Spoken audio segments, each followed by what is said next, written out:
थोडंसं पीठ लावून हे मासे असे स्वच्छ धुवून घ्यायचे आहेत। या ठिकाणी मी धुवून घेतलेले आहेत। आता एका भांड्यामध्ये आपण हे मासे ठेवूयात।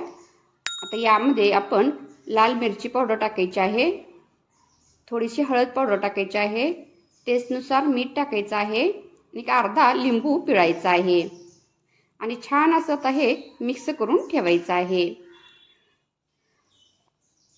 त्यानंतर मिक्सरच्या भांड्यामध्ये थोडेसे जिरे टाकायचे आहेत, थोडेसे धने टाकायचे आहेत, थोडीशी मोहरी टाकायची आहे, काळी मिरी 4 ते 5 टाकायच्या आहेत, लसूण पाकळ्या टाकायच्या आहेत, त्याचबरोबर हिरवी मिरची टाकायची आहे, एक टोमॅटो चिरून घ्यायचा आहे।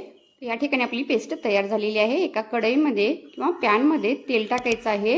या तेलामध्ये आपण मॅरिनेट केलेले मासे फ्राय करून घ्यायचे आहेत। मंद आचेवरती छान असे आपले हे मासे फ्राय झालेले आहेत। दोन्ही साइडहून व्यवस्थित भाजायचे आहेत। व्हिडिओ थोडा जरी आवडला तरी प्लीज व्हिडिओला लाईक करायला विसरू नका। त्याचबरोबर अजूनही चॅनलवर नवीन असाल, चॅनलला सबस्क्राईब केलं नसेल तर प्लीज चॅनलला सबस्क्राईब करा आणि शेजारील बेल आयकॉनची घंटा प्रेस करा। या ठिकाणी छान असे क्रिस्पी आपण हे पीस तळून घेतलेले आहेत। आता जे शिल्लक तेल आहे यामध्ये आपण थोडेसे जिरा टाकायचा आहे, एक बारीक चिरलेला कांदा टाकायचा आहे, एक 2 मिनिटं छान असं परतून घ्यायचा आणि यामध्येच एक बारीक चिरलेला टोमॅटो टाकायचा आहे आणि पुन्हा एक 2 मिनिटं हे छान असं परतायचं आहे। आता यामध्ये आपण मिक्सरमधून जे वाटण करून घेतलं होतं ते यामध्ये मिक्स करायचं आहे।